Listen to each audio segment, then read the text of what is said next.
Hello everyone, আমি আপনাদের পেটু প্রবাসী আবার চলে এসেছি একটা নতুন ভিডিও নিয়ে। ভিডিওটা দেখে বুঝতেই পাচ্ছেন আজ নিয়ে এসেছি আমার মেয়েকে হেয়ার কাট করানোর জন্য।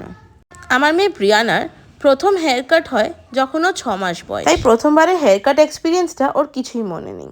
তাই এবারে হেয়ার কাট করতে গিয়ে প্রথমটা একটু ভয়ই পাচ্ছিল, তাই আমার হাতটাকে চেপে ধরেছিল খানিকক্ষণ। কিন্তু যে ছেলেটা ওর হেয়ার কাট করেছে সে ওর সাথে খেলে মজা করে ওকে আদর করে এমন ভুলিয়ে দিয়েছে যে ওর এক্সপিরিয়েন্সটা অ্যাকচুয়ালি খুব মজার হয়েছে। এটা সল্টলেকের একটা পার্লার, নাম বনসাই।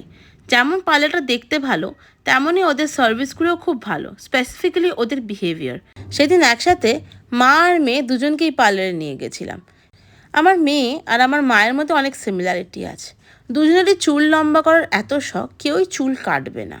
আমার মেয়ে খানিকটা রূপাঞ্চলকে আইডলাইজ করে, ওর মতো লম্বা নাকি ওর চুল চাই।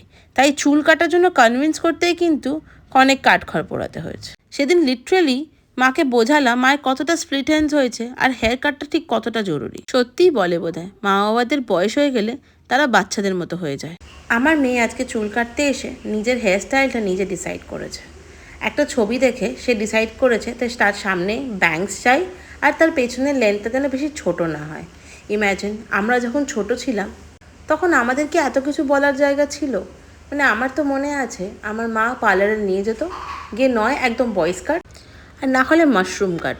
ছোটোবেলায় বোধহয় এই হেয়ার স্টাইলই সব বাচ্চাদের ছিল। প্যারেন্টিংটা ওভারঅল টাইমের সাথে সাথে কিরম পাল্টে গেছে না?